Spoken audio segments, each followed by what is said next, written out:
اللہ کے سوا اوروں کی عبادت کرنے والوں سے کہیے کہ تم انہیں خوب پکار کر دیکھ لو کہ آیا وہ تمہارے کچھ کام آ سکتے ہیں۔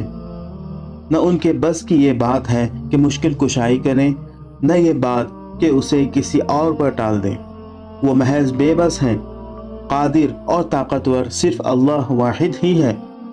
مخلوق کا خالق اور سب کا حکمران وہی ہے۔ الحمدللہ رب العالمین والصلاة والسلام علی رسولہ الامین، اما بعد۔ السلام علیکم ورحمۃ اللہ وبرکاتہ۔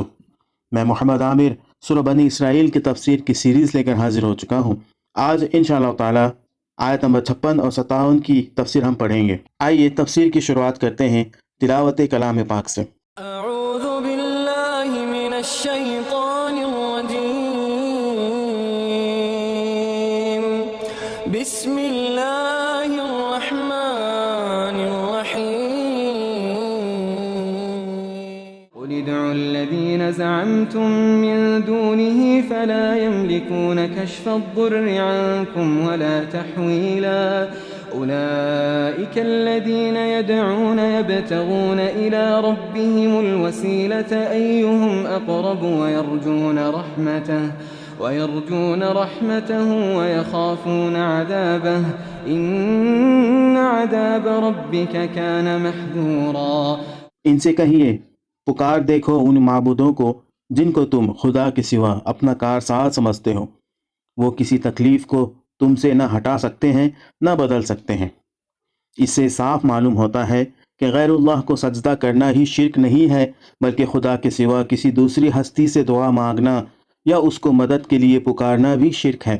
دعا اور مدد مانگنا اپنی حقیقت کے اعتبار سے عبادت ہی ہے، اور غیر اللہ سے مناجات کرنے والا ویسا ہی مجرم ہے جیسا ایک بت پرست مجرم ہے۔ نیز اس سے یہ بھی معلوم ہوا کہ اللہ کے سوا کسی کو بھی کچھ اختیارات حاصل نہیں ہیں۔ نہ کوئی دوسرا کسی مصیبت کو ٹال سکتا ہے، نہ کسی بری حالت کو اچھی حالت سے بدل سکتا ہے۔ اس طرح کا اعتقاد خدا کے سوا جس ہستی کے بارے میں بھی رکھا جائے، بہرحال ایک مشرکانہ اعتقاد ہے، عقیدہ ہے۔ جن کو یہ لوگ پکارتے ہیں وہ تو خود اپنے رب کے حضور رسائی حاصل کرنے کا وسیلہ تلاش کر رہے ہیں کہ کون اس سے قریب تر ہو جائے، اور وہ اس کی رحمت کے امیدوار اور اس کے عذاب سے خائف ہیں۔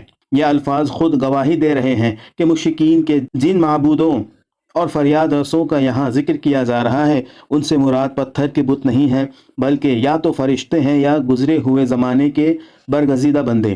مطلب صاف صاف یہ ہے کہ انبیاء ہوں یا اولیاء یا فرشتے، کسی کی بھی یہ طاقت نہیں ہے کہ تمہاری دعائیں سنیں اور تمہاری مدد کو پہنچیں۔ تم حاجت روائی کے لیے ان کو وسیلہ بنا رہے ہو، اور ان کا حال یہ ہے کہ وہ خود اللہ کی رحمت کے امیدوار اور اس کے عذاب سے خائف ہیں، اور اس کا زیادہ سے زیادہ تقرب حاصل کرنے کے وسائل ڈھونڈ رہے ہیں۔ حقیقت یہ ہے کہ تیرے رب کا عذاب ہے ہی ڈرنے کے لائق ہے۔ اوپر آیت میں لفظ وسیلہ استعمال ہوا ہے۔ لفظ وسیلہ قرآن مجید میں دو مواقع پر استعمال ہوا ہے، ایک اوپر کی آیت میں اور دوسرا سورہ مائدہ کی آیت نمبر 35 میں۔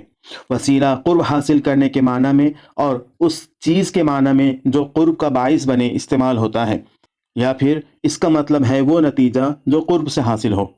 اس طرح سے وسیلہ ایک وسیع مفہوم رکھتا ہے جس میں ہر اچھا کام اور ہر اچھی صفت شامل ہے، کیونکہ یہ سب چیزیں قرب پروردگار کا موجب ہیں۔ بہترین وسیلہ یہ ہے کہ اللہ کا قرب چاہا جائے، اللہ پر ایمان لا کے قیام نماز کے ذریعے سے، زکوٰۃ کی ادائیگی کے ذریعے سے، ماہ رمضان کے روزوں کے ذریعے سے، حج و عمروں کے ذریعے سے، صلہ رحمی کے ذریعے سے، راہ خدا میں انفاق کے ذریعے سے، اور تمام نیک اعمال کے ذریعے سے جو انسان کو زوال اور پستی سے نجات دیں۔ تو یہ وسیلہ کا معنی ہے۔ آج کے لیے اتنا ہی۔ اللہ رب العزت سے دعا ہے کہ اللہ تعالی ہمیں ان آیتوں کو پڑھنے، سمجھنے اور ان پر عمل کرنے کی توفیق عطا فرمائے، آمین۔ وآخر دعوانا ان الحمد للہ رب العالمین۔ السلام علیکم ورحمۃ اللہ وبرکاتہ۔